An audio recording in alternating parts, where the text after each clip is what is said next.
Did you know about the EasyPro personnel evaluation system? Well, you should. Everyone knows that you can't properly run an organization without providing effective personnel support that is properly documented. Staff must receive feedback and guidance concerning their performance. Without it, staff actions that are inconsistent with your agency expectations, they just continue.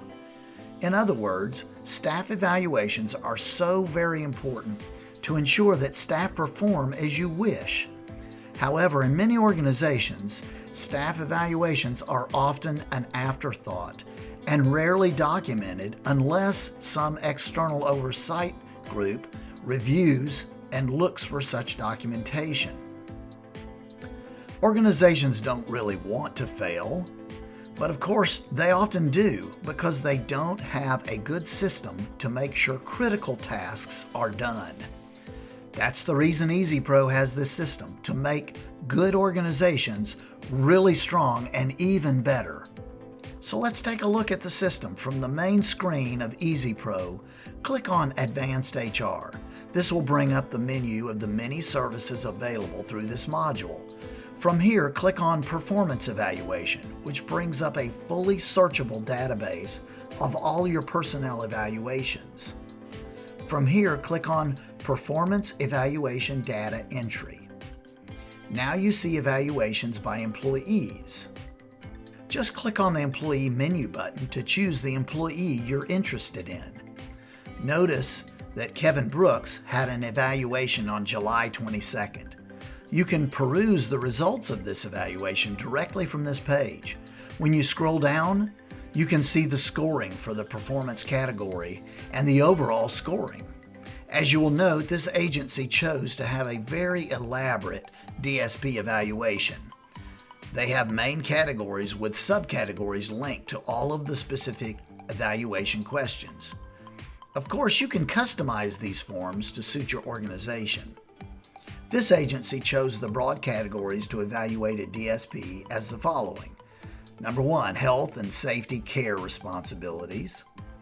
Number 2, domestic responsibilities. And as you have noticed, they have a number of subcategories under the broader categories. And of course, there are a number of evaluation questions under each of these subcategories. Number 3, required knowledge. And the very last one, number 4, expectations. Notice that as I scroll through the subcategories in this section, that the scoring is automatically calculated, so the evaluator merely marks the rankings and the system does the rest of the work. From here, the evaluator could easily print off the completed evaluation form if they would like. And as you can see, it includes all of the rankings as well as the total evaluation scoring at the end of the document. So now when you're ready to perform an evaluation, just simply scroll to the employee you are evaluating. I have selected Roger Neal. Notice that he does not have any evaluations in the system. So I click on Add New Evaluation.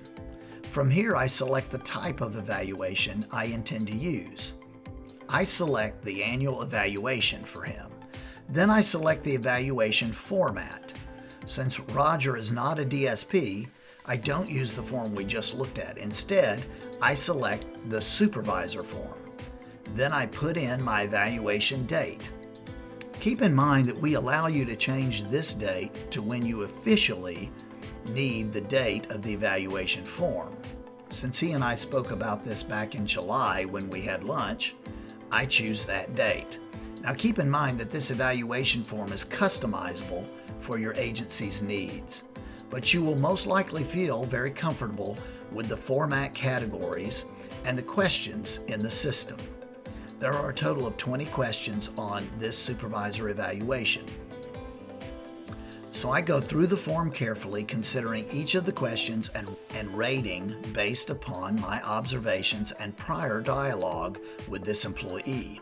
After checking all of the radio buttons, which indicate Roger's rankings in each area, I then review the other items at the bottom of the form. I add some comments in the comment section pertinent to Roger's overall performance. You can add anything you need to in this section, and this field will expand as your documentation requires. I then document a goal that we have discussed. This area, like everything else in this document, is recorded and filed for any future research. Following the addition of this documentation, I then review progress on previous year's objectives. I could also add information in this section as needed. Now it's time to sign the form as the supervisor.